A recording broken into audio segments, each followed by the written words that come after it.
जब आप जाति देख के मारते हो, जब आप धर्म देख के मारते हो, तो मैं आपको बताना चाहता हूं कि आज हम उस भारत में नहीं बैठे जहां आप हमें बोलने की आज़ादी ना दो। और मैं आपको एक बात बता दूं कि सवाल यहां अतीक की मौत का नहीं है, सवाल यहां अशरफ की मौत का नहीं है, सवाल है इंस्टीट्यूशनल मर्डर का। कि यही मामले जब हरियाणा के अंदर जुनैद और नासिर को मारा गया, क्या उस मामले में जैसी करनी वैसी भरनी का सिद्धांत लागू होगा, या आप हमारे जितने भी schedule caste, schedule tribe, OBC और माइनॉरिटीज के जो लोग हैं उनके मरने पर खुशियां मनाएंगे? कि आज एक विशेष वर्ग और एक विशेष नारा इस भारत में अगर हत्या का पर्यायवाची बनेगा तो हम उस नारे का भी विरोध करेंगे, और विरोध खुल के करेंगे, क्योंकि इन्हें लगता है कि उस नारे को बोलने से आपके खिलाफ कुछ नहीं होगा।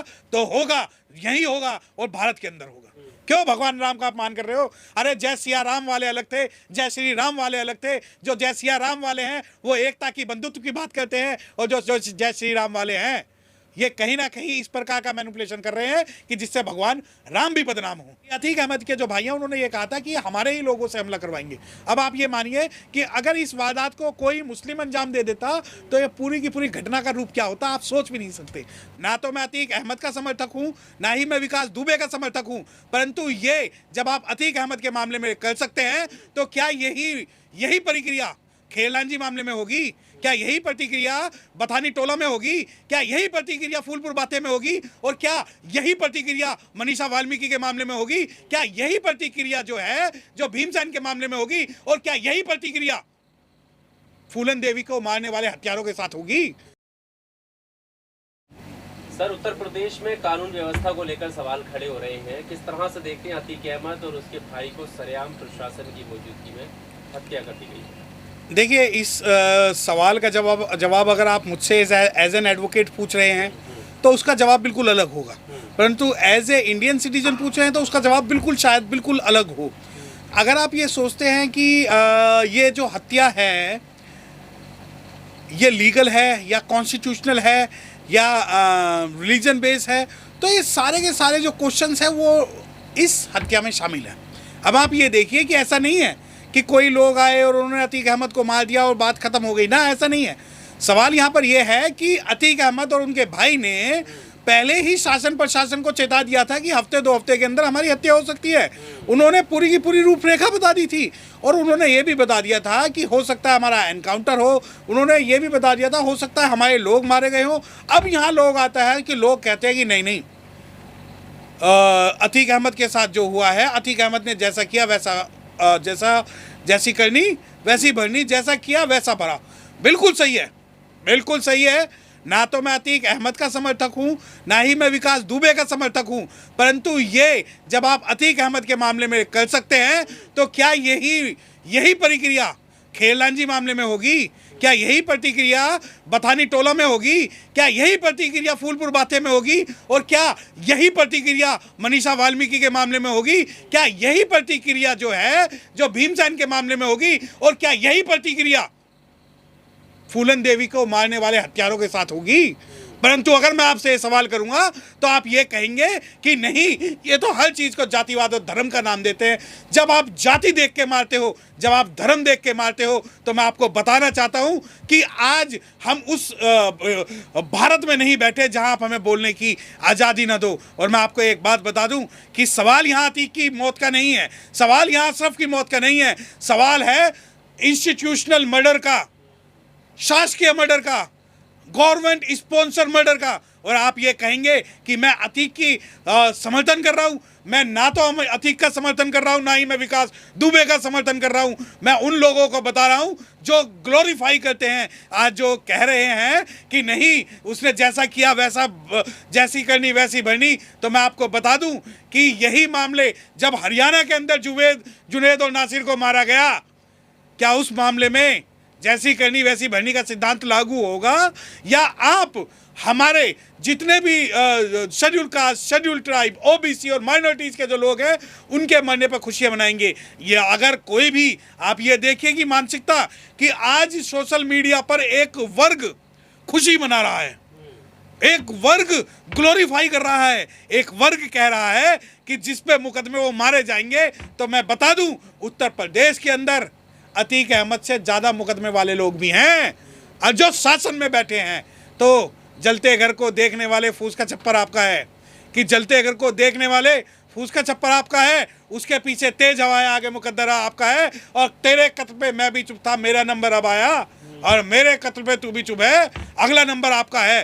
तो अतीक अहमद की हत्या पर जो जश्न मना रहे हैं, मैं बिल्कुल समर्थन नहीं करता किसी भी आतंकवादी का, मैं बिल्कुल समर्थन नहीं करता किसी भी गैंगस्टर का, परंतु क्या कारण है कि सतपाल मलिक जो है पुलवामा अटैक की बात करते हैं और कोई भी मेन स्ट्रीम मीडिया उस बात को नहीं दिखाती, बल्कि आप ये देखिए कि या तो इसे स्टेट स्पॉन्सर डाइवर्जन बोल लीजिए, या इसे एक मैनिपुलेशन बोल लीजिए, या इसे सारे मुद्दों को ये तैयार बैठे थे कि भारत का कोई बड़ा मुद्दा है और हम इस मुद्दे को डाइवर्ट कर दें। तो मैं आपको बताना चाहता हूँ कि सतपाल मलिक की बात डाइवर्ट करने के लिए भी हो सकता है कि इस मामले में कुछ ना कुछ एंगल हो, परंतु उस एंगल पर कोई भी जो नेशनल मीडिया, जो मनुवादी मीडिया, जो मेन स्ट्रीम मीडिया है वो नहीं बोलेगी। और मैं बता दूं, वो लोग कहते हैं कि मौत पर जश्न मनाना हमारी संस्कृति नहीं है, तो मैं बताना चाहता हूं कि जब भी भारत के अंदर मौत पे कोई जश्न मनाता है तो ये लोग बनाते हैं जो आज सोशल मीडिया के माध्यम से जो ये मना रहे हैं। दूसरी बात मैं बता दूं कि आज एक विशेष वर्ग और एक विशेष नारा इस भारत में अगर हत्या का पर्यायवाची बनेगा तो हम उस नारे का भी विरोध करेंगे, और विरोध खुल के करेंगे, क्योंकि इन्हें लगता है कि उस नारे को बोलने से आपके खिलाफ कुछ नहीं होगा, तो होगा, यही होगा और भारत के अंदर होगा। जय श्री राम के नारे लगाए गए थे सर हत्यारों के द्वारा।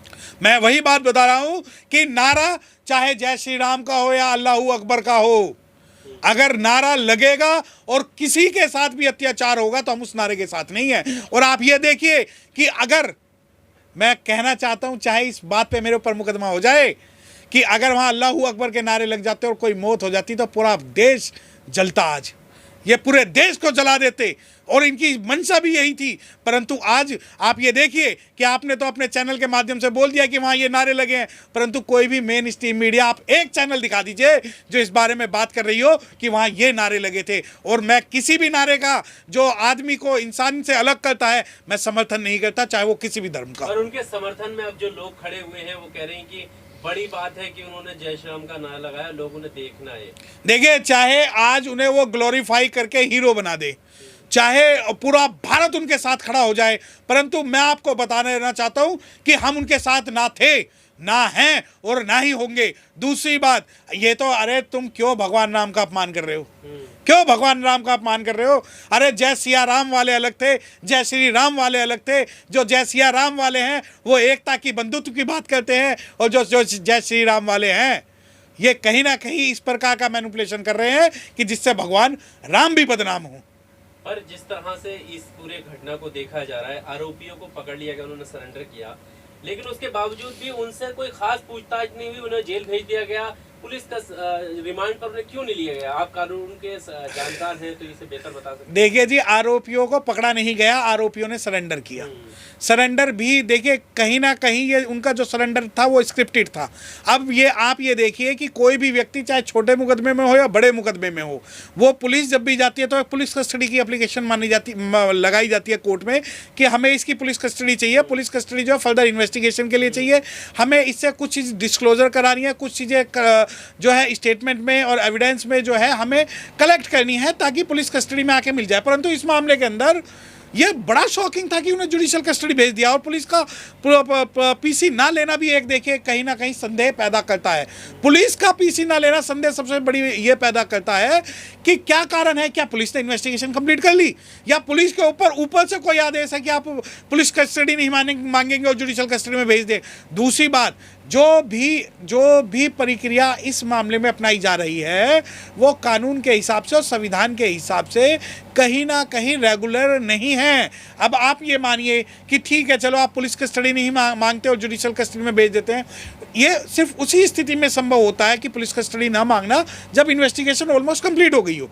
इन्वेस्टिगेशन कंप्लीट है और आपको जो आरोपी है से कोई भी चीज़ बरामद नहीं करनी। अब देखिए, आप ये देखिए कि 7 लाख की पिस्टल के बारे में तो सब बात कर रहे हैं कि आरोपियों के पास एक 7 लाख की पिस्टल मिली जो कि इस्तांबुल से आई है, परंतु कोई भी पुलिस ने जब कस्टडी नहीं मांगी तो पुलिस ने यह कह के कस्टडी नहीं, पुलिस को कस्टडी में ये मांगना चाहिए था कि हमें भी इसका जो source of purchasing of pistol है वो पता करना है।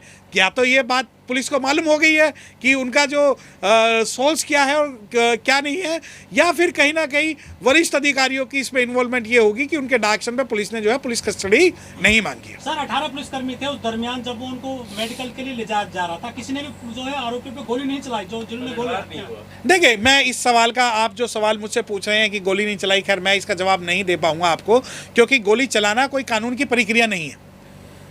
गोली चलाना कोई कानून की प्रक्रिया नहीं है, लेकिन गोली चलाने से रोकना जो है कानून की प्रक्रिया है। गोली चलाने से रोकना जो है कानून की प्रक्रिया है। अब आप कहते हैं कि 18 पुलिस वाले हैं।